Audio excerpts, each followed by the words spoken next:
வாங்க AR creation சமையலில் ஒரு சூப்பரான குயிக்காக செய்யக்கூடிய ஒரு ரெசிபி தான் பார்க்க போகிறோம். எக் நூடுல்ஸ் தான் பார்க்க போகிறோம். ஒரு 10 நிமிஷத்தில் பார்த்தீங்கன்னா ஒரு சூப்பராக நம்ம கடைக்கு போகாமையே வீட்டிலேயே எக் நூடுல்ஸ் எப்படி செய்கிறது தான் வீடியோவில் பார்க்க போகிறீங்க. வீடியோவை ஸ்கிப் பண்ணாமல் பாருங்கள். இது வரைக்கும் நம்ம சேனல் சப்ஸ்கிரைப் பண்ணிக்கோங்க. வாங்க எக் நூடுல்ஸ் எப்படி செய்கிறது வீடியோக்குள்ளே போய் பார்க்கலாம்.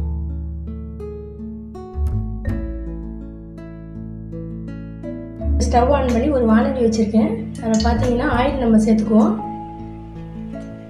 நல்லா பார்த்தீங்கன்னா ஒரு 3 ஸ்பூன் ஆயில் நான் சேர்த்துருக்கேன். ஆயில் நல்லா சூடாகட்டும். ஒரு 2 பல்லு பூண்டு பார்த்தீங்கன்னா தட்டி சேர்த்துருக்கேன். கூடவே கருவேப்பிலை சிறிதளவு சேர்த்துக்கோங்க.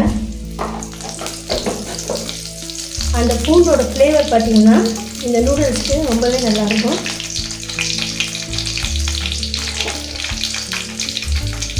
அடுத்து பார்த்தீங்கன்னா ஒரு பெரிய சைஸில் வெங்காயத்தை பொடியை கட் பண்ணியிருக்கேன். அதையும் சேர்த்துக்கலாம்.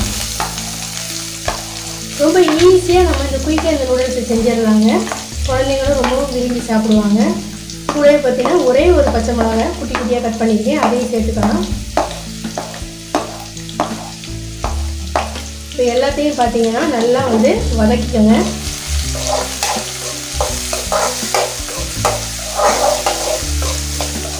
இது கூட பார்த்தீங்கன்னா ஒரு 1/2 ஸ்பூன் அளவுக்கு இஞ்சி பூண்டு பேஸ்ட்டு சேர்த்துக்கோங்க. மீடியம் ஃப்ளேமில் வச்சுக்கோங்க. வச்சு இதை நல்லா இந்த இஞ்சி பூண்டு ஸ்மெல் பச்சை ஸ்மெல் போகிற வரைக்கும் நல்லா வதக்கிக்கோங்க.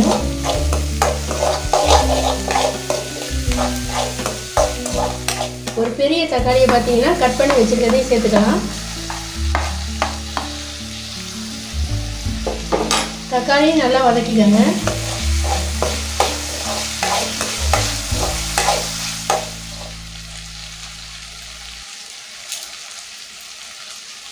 உப்பு இப்படி சேர்த்து வெங்காயம் தக்காளி வதக்கினீங்கன்னா நமக்கு சீக்கிரமாகவே நமக்கு நல்லா வதங்கி இருக்கும். தக்காளி பார்த்தீங்கன்னா நல்லா வதங்கிடுச்சு. இந்த ரெசிபியை பார்த்தீங்கன்னா என் பொண்ணு தான் செய்கிறப்ப இது நல்லா தக்காளி பார்த்தீங்கன்னா நல்லா கரைஞ்சி வந்துருச்சு பாருங்கள். இந்த அளவுக்கு நல்லா வதக்கிக்கோங்க. கூடவே மல்லி புதினா சிறிதளவு கட் பண்ணதே சேர்த்துக்கோங்க. இதையும் ஒரு 2 நிமிஷம் நல்லா வதக்கிக்கோங்க. இந்த மல்லி புதினாலாம் சேர்த்திங்கன்னா அந்த நூடுல்ஸில் பார்த்தீங்கன்னா ஃப்ளேவர் சூப்பராக இருக்கும். கூட மிளகாத்தூள் பார்த்தீங்கன்னா ஒரு 1/2 ஸ்பூன் மட்டும் சேர்க்குறேன். குழந்தைங்களாம் சாப்பிட்றதுனால காரத்தை கொஞ்சம் கம்மியாக சேர்த்துக்கோங்க. பச்சை மிளகாய் வேறு ஒன்று போட்டிருக்கோம். நீங்கள் பச்சை மிளகாய் வேணும்னா அதை ஸ்கிப் பண்ணிக்கோங்க. இப்போ கூடவே பார்த்தீங்கன்னா கொஞ்சம் ருசிக்காக சிக்கன் மசாலா ஒரு 1/4 ஸ்பூன் மட்டும் சேர்த்துக்கிறேன். கூடவே பார்த்தீங்கன்னா மேகி மசாலா அது ஒரு 1/2 ஸ்பூன் சேர்த்துக்கோங்க. மேகி மசாலா சேர்த்திங்கன்னா நூடுல்ஸ்க்கு ரொம்பவே சூப்பராக இருக்கும் டேஸ்ட்டு. மசாலாலாம் நல்லா 2 நிமிஷம் நல்லா வதக்கிக்கோங்க.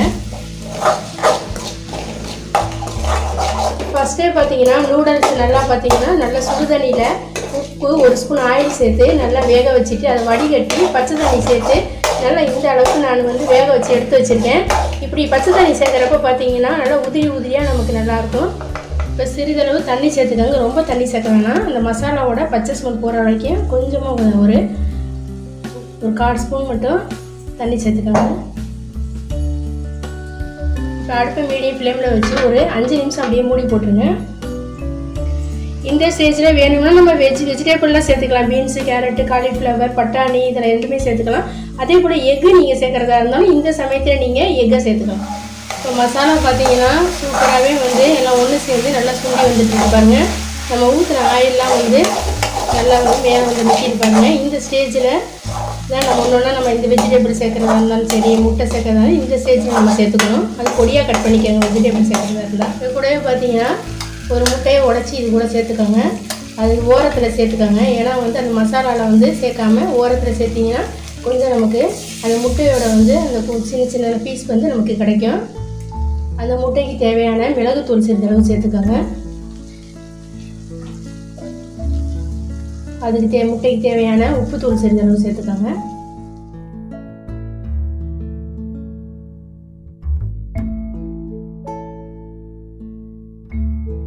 இதோட ஃப்ளேவர்லாம் சூப்பராகவே இருக்கும். இப்போ பார்த்தீங்கன்னா பாயில் பண்ணி வச்சுருக்கிற நூடுல்ஸை நம்ம சேர்த்துக்கலாம்.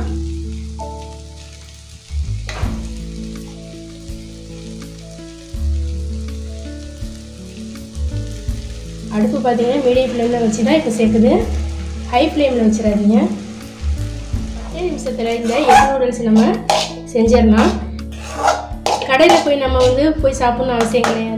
அடுப்பை சிம்மில் போட்டு இப்படி அடுப்புலேயே இருக்கட்டும். கடைசியாக கொஞ்சம் மிளகுத்தூள் சேர்த்துக்கோங்க. அந்த மிளகுத்தூளோட அந்த ஃப்ளேவர் ரொம்பவே சூப்பராக இருக்கும் நூடுல்ஸில் சேர்க்குறப்ப.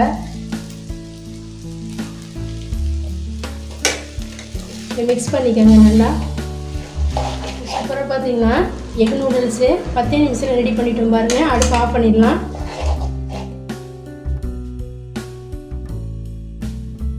சூப்பராக பார்த்தீங்கன்னா குயிக்காக நம்ம எக் நூடுல்ஸ் ரெடி பண்ணிட்டோம். இது போல் குழந்தைங்களுக்கு செஞ்சு கொடுங்க. கண்டிப்பாக வீணாக்காமல் சாப்பிடுவாங்க. ஈவினிங் ஸ்நாக்காகவும் எடுத்துக்கலாம், லஞ்சுக்கும் எடுத்துக்கலாம், மார்னிங் டிஃபனாகவும் எடுத்துக்கலாம். சூப்பராக நீங்கள் இது போல் நீங்கள் செஞ்சு சாப்பிடுங்க. கண்டிப்பாக ட்ரை பண்ணி பாருங்கள். இந்த வீடியோ பிடிச்ச ஏஆர் கிரியேஷன் சமையலுக்கு சப்ஸ்கிரைப் பண்ணுங்கள், லைக் பண்ணுங்கள்.